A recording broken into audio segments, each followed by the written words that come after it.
How do we define love? How can we know love in a culture where most of us don't have a sense of what it is? I must begin with the foundation of my life. Love your enemies and do good and lend, expecting nothing back. Then your reward will be great and you will be sons of the Most High, because He is kind to ungrateful and evil people. If this is the posture of our hearts and our responsibility to humanity and the command from the Lord, which we must take with those who desire our death, how should we interact with those who never want us to die?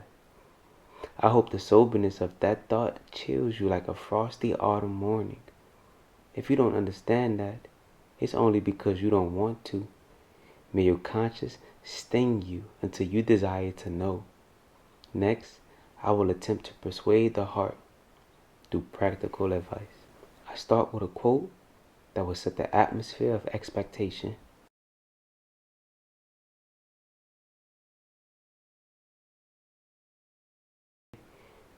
Engaging in a healthy relationship requires a deeper understanding of the other person's mechanics than your own. I am not advocating that you know this person better than yourself, for true love improves self for the sake of the loved. What I am advocating is that you learn that person's language. I am not referring to that love language. By language, I mean the colloquialisms and vernacular amid the various emotions humans display over a day. Similar experiences don't equate to similar meanings. We all display emotions in unique ways. Isn't the Lord the God of diversity? You must allow your understanding to inform how you respond. You must add this particular knowledge to your love. Love is intelligent, the greatest love. The Lord's love couldn't be understood if it wasn't communicated simply and with the sureness of touch.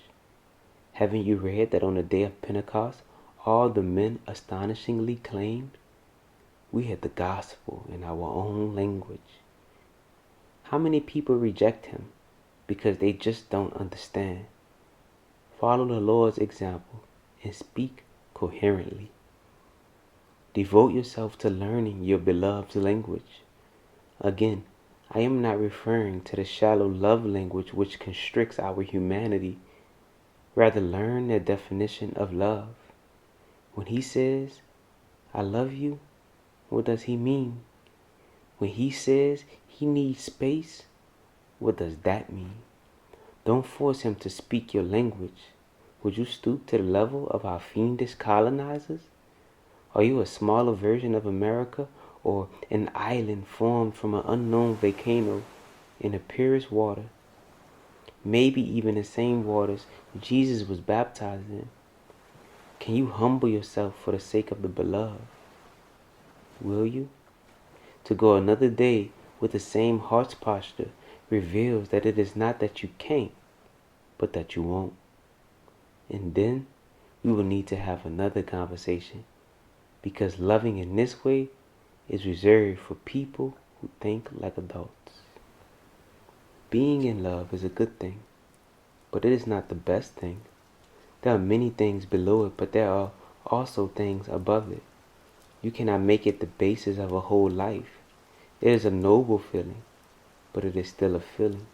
Now, no feeling can be relied on to last in its full intensity, or even to last at all. Knowledge can last, principles can last, habits can last, but feelings come and go. And in fact, whatever people say, the state called being in love usually does not last. If the old fairy tale ending, "they live happily ever after," is taken to mean they felt for the next 50 years exactly as they felt the day before they were married, then it says what probably never was nor ever would be true, and would be highly undesirable if it were. Who could bear to live in that excitement for even 5 years? What would become of your work, your appetite, your sleep, your friendships, but, of course, ceasing to be in love? need not mean ceasing to love. Love in the second sense, love as distinct from being in love, is not merely a feeling. It is a deep unity maintained by the will and deliberately strengthened by habit, reinforced by, in Christian marriages, the grace which both partners ask and receive from God. Being in love first moved them to promise fidelity. This quieter love enables them to keep the promise. It is on this love that the engine of marriage is run. Being in love was that explosion that started it.